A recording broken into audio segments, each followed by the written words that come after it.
Ce tutoriel complétera le cours pour les deuxièmes DF sur la composition du sang. Le sang est constitué d'une partie liquide, le plasma, à 55%, qui est principalement de l'eau.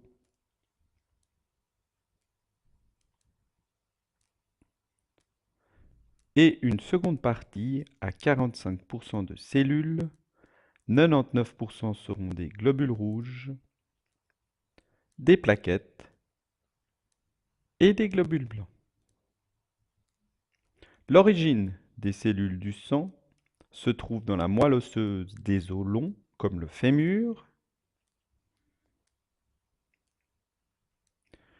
Les globules rouges, leur rôle étant de transporter l'oxygène grâce à une molécule, l'hémoglobine, et en atomes et plusieurs atomes de fer qui permet la fixation de cet oxygène.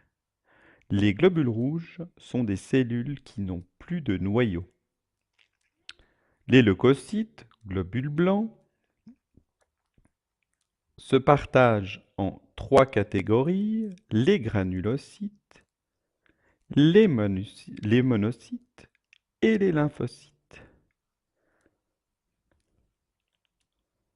Les monocytes, par exemple les macrophages, sont indispensables à la réponse immunitaire non spécifique. Les neutrophiles, par exemple, vont utiliser le mode de phagocytose ou le mode cytotoxique, où ils vont détruire les envahisseurs par molécules chimiques. Et la troisième façon est la production d'anticorps que nous reverrons dans le cours suivant.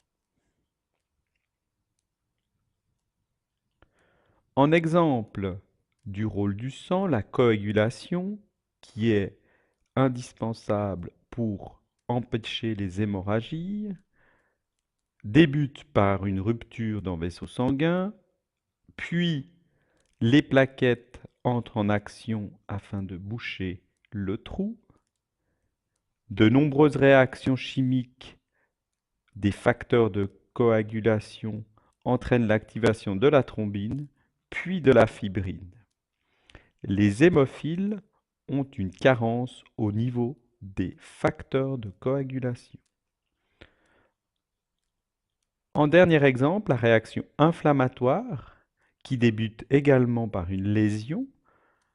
Les particules vertes sont des agents pathogènes, comme par exemple les bactéries, entraînent une réaction de coagulation, plaquettes, protéines sanguines, qui entraîne une réaction du système immunitaire, les neutrophiles, qui vont s'occuper de faire disparaître les agents pathogènes, principalement par mode de phagocytose.